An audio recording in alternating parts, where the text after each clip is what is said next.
कर रहे, खूब आनंद भक्त होकर के भक्ति को कर रहे। और जैसे जैसे भक्ति को करना शुरू किए तो फिर इधर कुछ समय बीते, कर्दम ऋषि देवहूति रानी को कहने लगे कि कहते हुए अब क्या सन्यास को धारण कर ले। उसी समय वे विचार करने लगे और विचार करके कहने लगे कि अब हम सन्यास को धारण कर ले। तो फिर देवहूति रानी कह रही कि नहीं, अभी तो हमारे घर में बालक को नहीं आए, जब बालक को आ जाएंगे तो आप बढ़िया सुंदर सन्यास को धारण करते। कुछ समय बीते गए, बढ़िया सुंदर कर्दम जी के यहाँ एक ही कन्या आ गई। कन्या आई, फिर कर्दम ऋषि विचार करने लगे। फिर धीरे धीरे समय बढ़ते गए और जब समय बढ़ते गए तो आज कर्दम ऋषि के घर में 9 कन्या आ गए। और जब 9 कन्या आए तो कर्दम ऋषि विचार करने कि अगर अब ऐसे समय चलती रही तो पता नहीं मेरे घर में कब बालक आएंगे और मैं सन्यास को धारण करूंगा। क्योंकि देवहूति रानी वही बात करवाती है कि अभी तो बालक आए नहीं, और जब तक बालक नहीं आएंगे तब तक हम आपको सन्यास धारण करने नहीं देंगे। तो फिर कर्दम ऋषि बढ़िया सुंदर भगवान का स्मरण किए, और जैसे ही भगवान का स्मरण किए तो आज भगवान बढ़िया सुंदर कर्दम ऋषि को कहने लगे कि हे कर्दम ऋषि, अब आप चिंता न करो, हम आपको दर्शन देने के लिए बड़ी जल्दी ही आएंगे।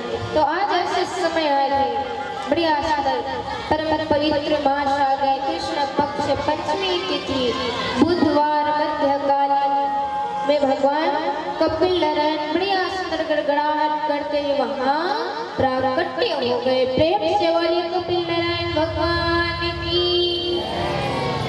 कपिल नारायण जी का प्राकट्य हुए, और जैसे कपिल नारायण जी का प्राकट्य हुए तो आज बालक बढ़िया सुंदर प्रसन्न हो गए।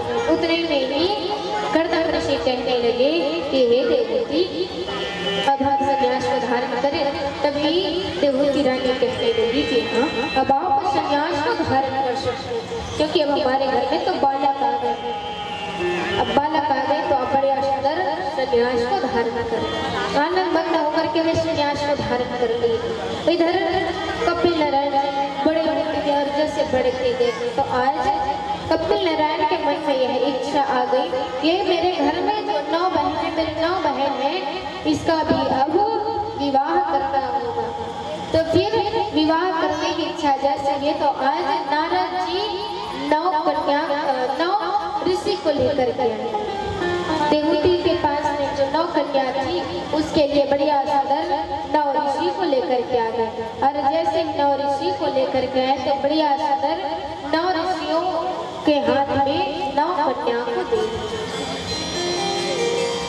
इधर कपिल महाराज अपना भक्ति को करने के लिए वह भी खूब तपस्या कर रहे, कपिल गीता का पाठ करना शुरू कर दिए। इच्छा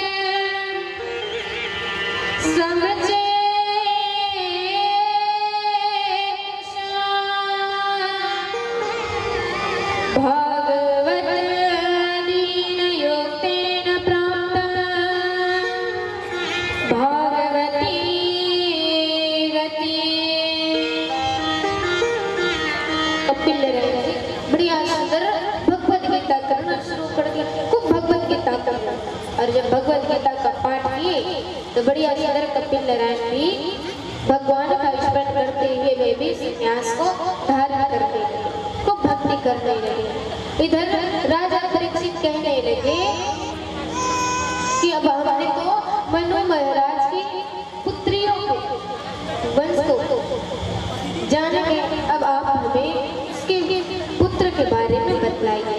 सुखदेव जी महाराज बढ़िया सुंदर मनु महाराज के पुत्र के बारे में बतलाने लगे। और जब मनु महाराज के पुत्र के बारे में बताए तो फिर मनु महाराज बड़ी आश्चर्य। मनु महाराज के जो पुत्र हैं कौन कौन है? उत्तानपाद और प्रियव्रत। तो फिर श्री सुखदेव जी महाराज राजा परीक्षित को उत्तानपाद के बारे में बताने लगे। ये जो उत्तानपाद है उसके घर में दो रानियां हैं, एक सुरुचि और दूसरा सुमति। उत्तानपाद का लग्न पहले तो सुमति रानी के साथ हुआ, उसके बाद सुरुचि के साथ कर ली। और जब सुरुचि के साथ किए तो ये जो सुरुचि है वे उत्तानपाद को कहने लगे। आज उत्तानपाद को अपने वश में कर लिए। सुमति और सुरुचि दोनों में अंतर समझिएगा। ये जो सुमति वे बड़े ही सरल हृदय के और ये बड़े ही सरल स्वभाव के हैं, नीतियों को समझती है, सभी के मान सम्मान को जानती है। और ये जो सुरुचि है वे अपने रूपों में रुचि रखती है। और जो अपने रूप में रुचि रखते हैं ना वे चारों को और घेर करके रखते हैं। तो आज सुरुचि जो है उत्तानपाद को अपने वश में करती है। और जब अपने वश में किए तो फिर उत्तानपाद को कहने लगे कि हे उत्तानपाद राजा जी, आप एक काम कीजिए, यहाँ या तो सुमति रहेगी या तो फिर हम रहेंगे। उत्तानपाद भी कुछ समझ में नहीं आया।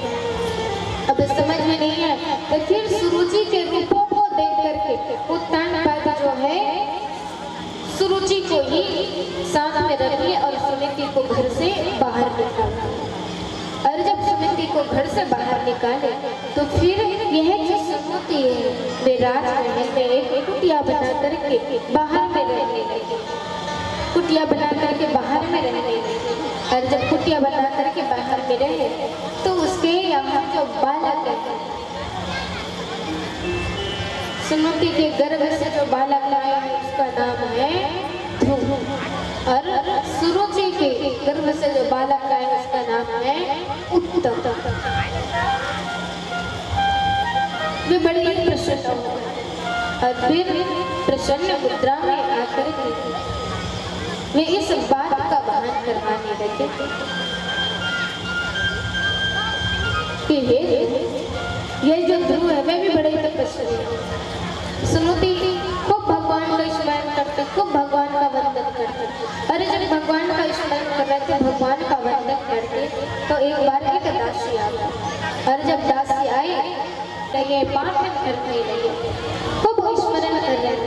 और जैसे ही स्मरण किए तो वे भगवान विष्णु जी के भक्ति को देखो 5 वर्ष की उम्र में विष्णु जी महाराज भक्ति कर रहे हैं।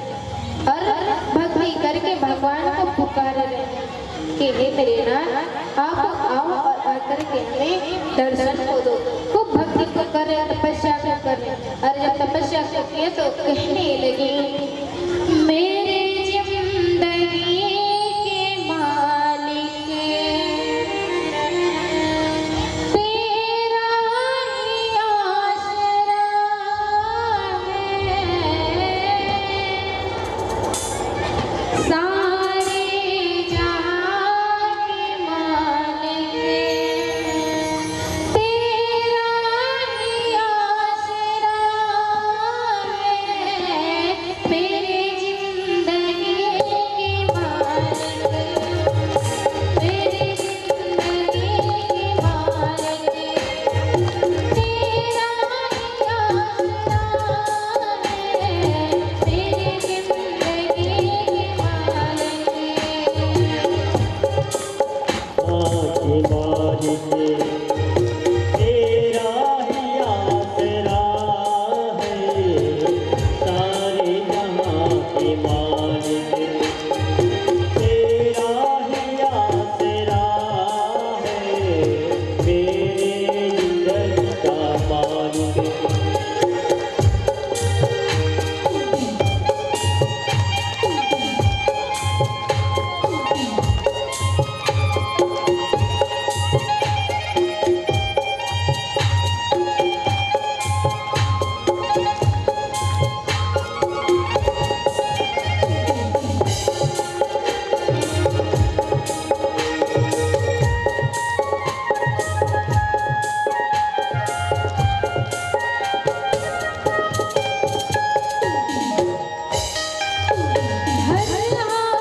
तो बस एक यही गिला है, आता नहीं नजर तो।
बांके बिहारी लाल की जय।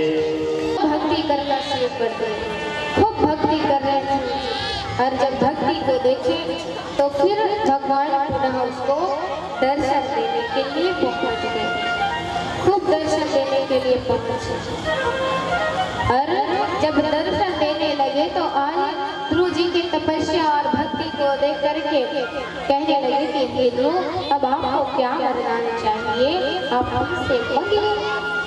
ध्रुव जी कहने लगे कि मेरा हमें आपका दर्शन हो गए, हम आपके गोद में बैठ गए, इससे बढ़कर के हमें और क्या चाहिए, इसलिए आप हमें कुछ ना दीजिए, हम बढ़िया सुंदर आपके गोद में बैठ के आपका दर्शन करके यही हमारे लिए श्रेष्ठ है, आप हमें और कुछ मत दीजिए, आप हमें और कुछ नहीं देना चाहिए। उसी समय परमात्मा कहने लगे कि हे ध्रुव तुम इतने भक्ति की हो, तपस्या किए हो, तो जब तक हम आपको कुछ देंगे नहीं तब तक काम बनने वाला नहीं, क्योंकि आप बड़ी ही तपस्या किए और जब तक हम आपको कुछ देंगे नहीं तब तक काम बनेगा नहीं। इसलिए जब आप कर्म करते हो, जिस समय आप कर्म करते हो उस समय फिर फल की इच्छा नहीं रखना चाहिए,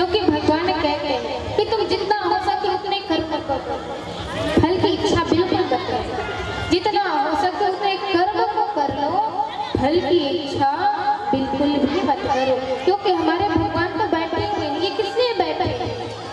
यहाँ बैठ करके आप सबको देख रहे तो किस लिए बैठे हैं? आप कर्म कर रहे हो तो भगवान देख रहे हैं कि कौन कितना कर्म कर रहे हैं, उसको मैं कितना फल को दूंगा। इसलिए जितना हो सके उतने कर्म को करो। फल की इच्छा बिल्कुल मत करो, भगवान का फल देने के लिए ही बैठे हैं, क्योंकि भगवान के पास बहुत से फल है, वे देने के लिए बैठा। इसलिए जितना हो सके उतने कर्म को करो। ध्रुव जी महाराज की तपस्या को देख करके बड़ी प्रसन्न हुए, और जब प्रसन्न हुए तो उन प्रसन्नता को देख करके ध्रुव जी को कहने लगे कि हे ध्रुव, अब हम आपको बढ़िया सुंदर वरदान को देते हैं।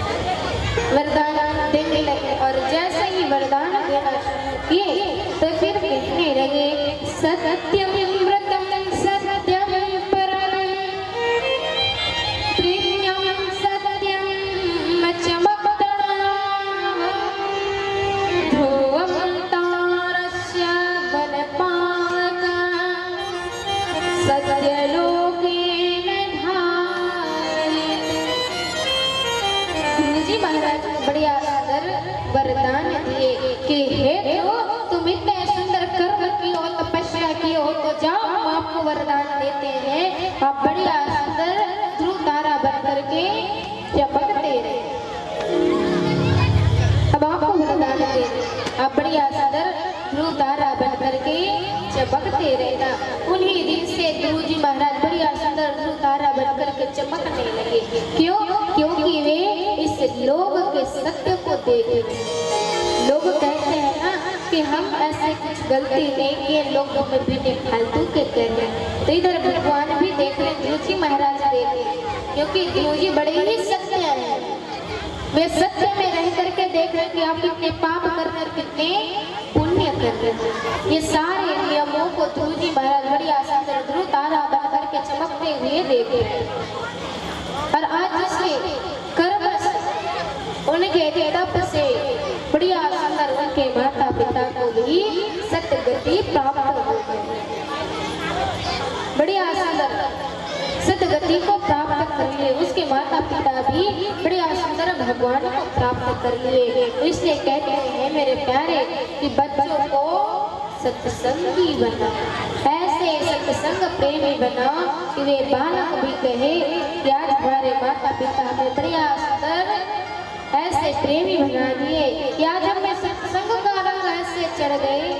ये जो सत्संग का रंग है वे छोड़े ही नहीं छूटे जाए, क्योंकि सारे सत्संग छूट जाएंगे मेरे प्यारे, लेकिन व्यक्ति को अगर जब भक्ति के सत्संग चढ़ जाए तो वे कभी नहीं छूट पाता, वे कदाचित नहीं छूटते हैं। इसलिए भक्ति के रंग में लगे रहो, भक्ति का सत्संग करते रहो। प्रेम से बोलो, सभी माताएं बोलेंगे।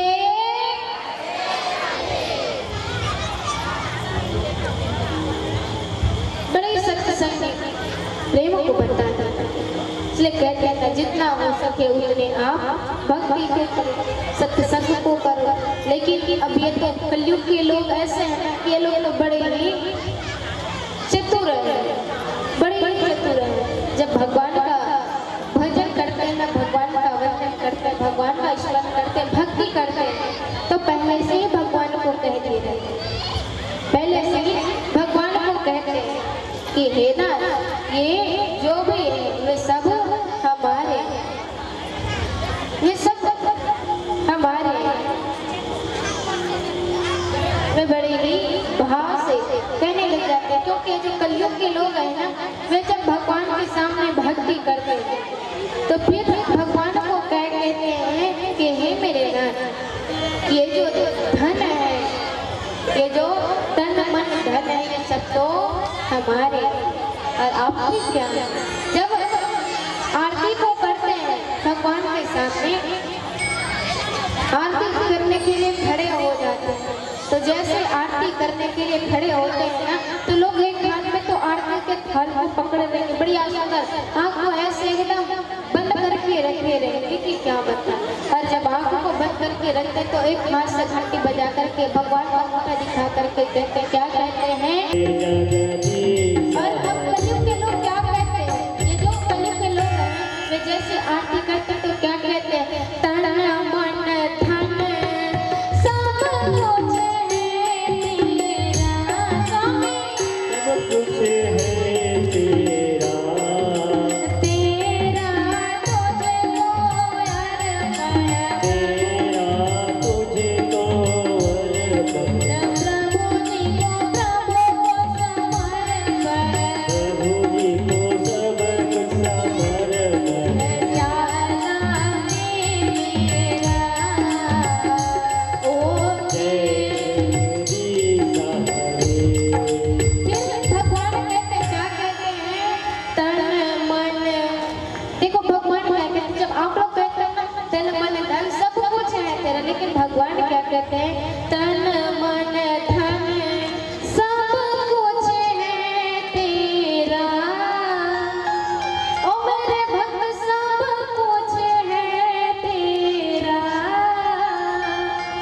तेरा तुझको अर्पण, भक्त को भक्त समर्पण, कुछ नहीं मेरा, ओम जगदीश हरे।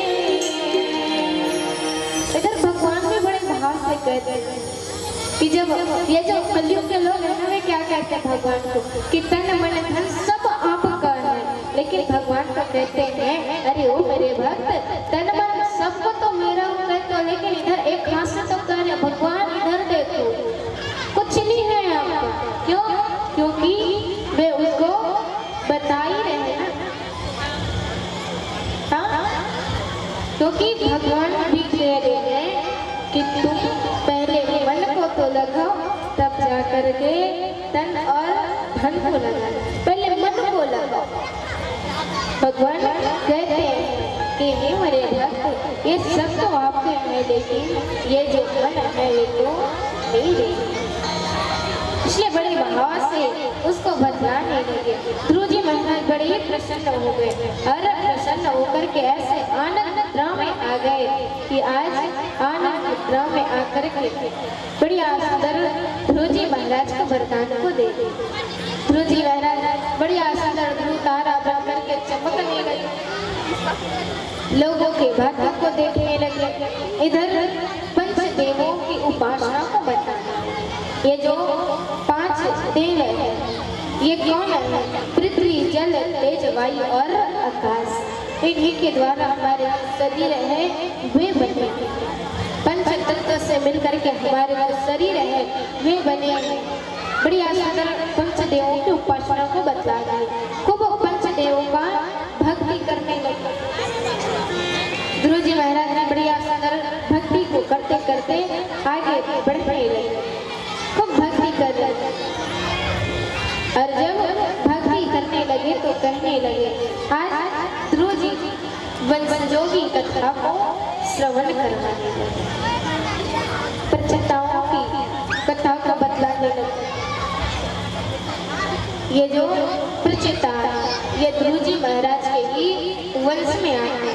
ध्रुव जी महाराज के वंश में राजा अंगवेन और पृथु जी महाराज आए, और जब राजा अंगवेन पृथु जी महाराज आए तो फिर ये जो राजा अंगवेन और पृथु बढ़िया सुंदर राजा अंग भक्ति करने लगे, तपस्या करने लगे। ध्रुव जी महाराज बढ़िया सुंदर धाम चले गए। ध्रुव जी का पुत्र वत्सल जो है गद्दी पर बैठे, और जैसे वत्सल जी गद्दी पे बैठे तो आज वत्सल जी का लग्न स्वार्थी रानी के साथ हो गया, और जब स्वार्थी रानी के साथ हुए तो इन्हीं के वंश में बढ़िया सुंदर पुष्पान तिगमत के अनेक राजा हुए, और जब राजा हुए तो इन्हीं के वंश में बढ़िया सुंदर अंगवेन और पृथ्वी जी आए। ये जो राजा अंग ये बढ़िया सुंदर भक्ति को करने लगे, तपस्या को करने लगे, और जब भक्ति कर ये तपस्या करना शुरू की तो फिर अन्य के पुत्र वेन जी आ गए। और जब वेन जी आए तो वेन जो है बड़ी ही दुष्टता का काम करते लगे। इसका जो पुत्र है राजा अंग के पुत्र वेन, ये बड़ी ही दुष्ट का काम करते हैं। और जब दुष्ट का काम करना शुरू किए तो फिर उनकी दुष्टता को देख करके जितने भी राज्य के लोग हैं सारे लोग दुखी हो गए। प्रेम से बोलो, जितने भी लोग हैं राज्य के सभी दुखी हो गए। और जब राज्य के लोग दुखी हुए तो फिर मैंने की जो दुष्टता वे इतनी बढ़ गई है मेरे प्यारे, तो उनके दुष्टता को देख कर जितने भी लोग हैं आज पृथ्वी भी उनके दुष्टता के कारण दुखी हो गए, दुख को प्राप्त कर लिए। ये जो आकाश है वे भी विचार करने के थे तुम इतना दुख इतना दुष्टता का काम क्यों कर रहे हो, ऐसे दुष्टता का काम क्यों कर रहे हो, खूब दुष्टता के कार्य कर रहे हो। और जब दुष्टता के कार्य को किए तो आज जितने भी राज्य के लोग हैं सारे लोग दुखी हो गए। और दुखी हो करके विचार करने लगे, क्योंकि ये जो वेन है ना वे ऋषियों को ब्राह्मणों को संतों को मारने के लिए तैयार है। बहुत ही ज्यादा पाप करते हैं, पुण्य 1% नहीं करते, पाप तो बहुत से प्रतिशतों में कर लेते हैं, 100 से ज्यादा प्रतिशत में पाप कर रहे हैं, पुण्य उतना कर नहीं पा रहे हैं। उनके आता अत्याचार को देख करके सारे राज्य के लोग देवन धर्म सभी दुखी होते गए। पृथ्वी माता भी बड़े ही नाराज हो गई। और जब पृथ्वी माता नाराज हुई तो आज पृथ्वी माता जो अन्न का उत्पादन करते हैं उस अन्न के रस को भी खींच लिए। पृथ्वी महाराज के ये जो वेन है उनके दुष्टता को देख करके पृथ्वी माता भी सारे अन्न के रस को खींच लिए। नहीं अन्न उगते हैं ना ही वर्षा। राज्य के लोग बड़े ही दुखी हो गए। और जब दुखी हुए तो ये विचार करने लगे, ऐसे ही वेन महाराज की दुष्टता चलती गई तो पता नहीं हम लोगों का क्या होगा, हम लोग का क्या होगा। तो फिर वे विचार को जैसे ही रखे तो फिर विचार को देख करके कहने लगे कि इसके मरण को तो अब सुधारना। इन्हीं के राज्य में पृथु महाराज खूब भक्ति करते तपस्या करते। आज वेन महाराज जो है धीरे धीरे करते हुए दुष्टता के कारण मृत्यु को प्राप्त हो गए, अपने शरीर को छोड़ दिया। और दुष्टता के कारण इसका जो मरण है वे बड़े ही बिगड़े हुए हालत में। तभी राज्य के लोग विचार करने लगे कि यही स्थिति चलती रही तो पता नहीं क्या होंगे। अगर ये स्थिति चलती रही तो फिर पता नहीं क्या होगा। तो वे फिर विचार को करवा रहे और जैसे विचार को करवाए तो आज फिर विचार को करवाते करवाते पता नहीं कितने कार्य को करवाए, खूब कार्य को करवाए, खूब तपस्या करने लगे। और जब तपस्या की तो उस तपस्या को देखकर के बड़े ही प्रसन्न हो। गाँव वाले विचार कर रहे कि हालात में यह अपने शरीर का त्याग किए हैं, प्राण का त्याग किए हैं, इनके जो मति है वे भटक रहे हैं, वे एकाग्र नहीं है। तो आज उनके मति को एकाग्र करने के लिए बढ़िया सुंदर पृथ्वी महाराज यज्ञ को करना शुरू कर दिया। और जब यज्ञ को करना शुरू किए तो फिर यज्ञ में ऐसे बढ़िया सुंदर लीन हो गए कि पृथ्वी महाराज के यज्ञ को देख करके पृथ्वी माता भी प्रसन्न हो गई। और ये जो आकाश है वे भी वर्षा करना शुरू कर दिए। बढ़िया सुंदर राज्य में अन्न के उत्पादन हो। और जब अन्न के उत्पादन हुए तो आज को देख करके जितने भी राज्य के लोग सभी प्रसन्न हो गए।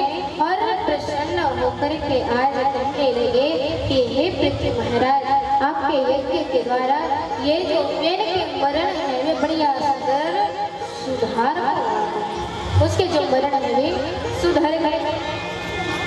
बेन महाराज के वर्ण जो है सुधर गए। और जब बेन महाराज के वर्ण सुधरे तो पृथु महाराज के जितने भी कर्म के फल सारे तपस्या के फल को ले जा करके वेन को दे दे।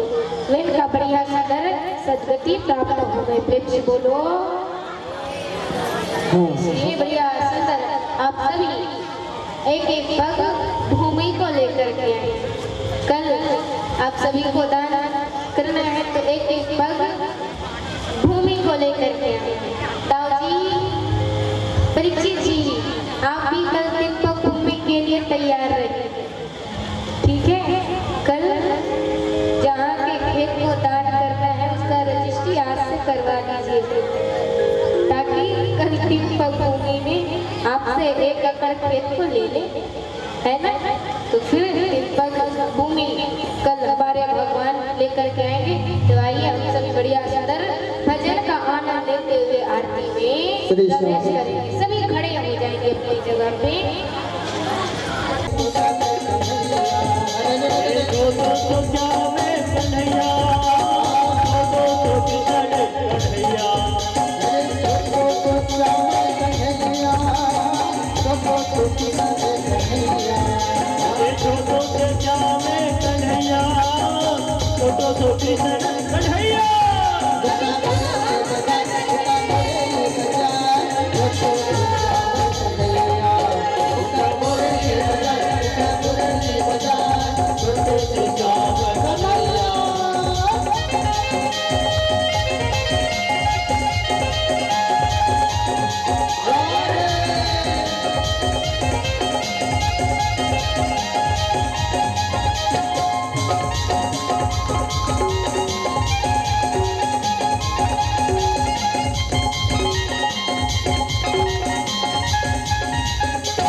कन्या तोर नाचे चुम चुम चला चला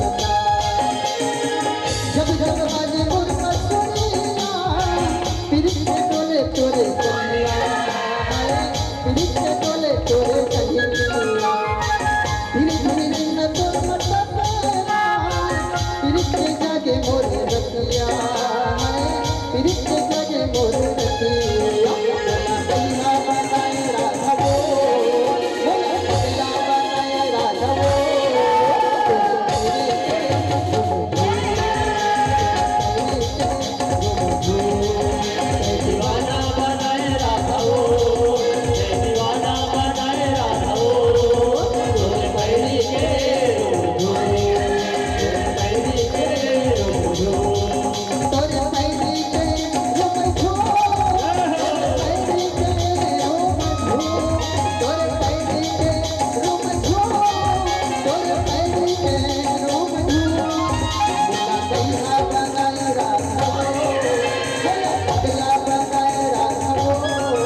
क्या बोलना पड़ेगा? चलिए आरती प्रवेश करते हैं, इसके बाद फिर आरती।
प्रेम से बोली श्री बाके बिहारी लाल की जय।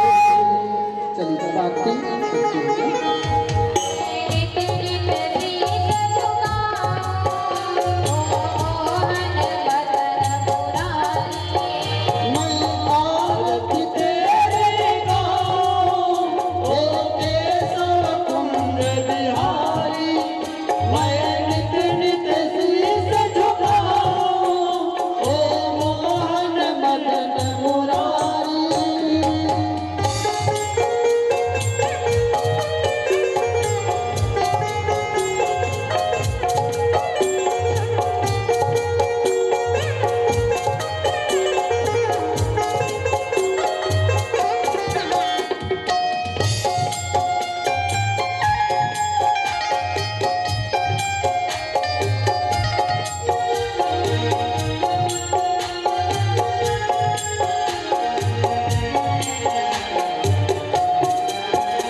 चलिए सभी लोग परिक्रमा करेंगे।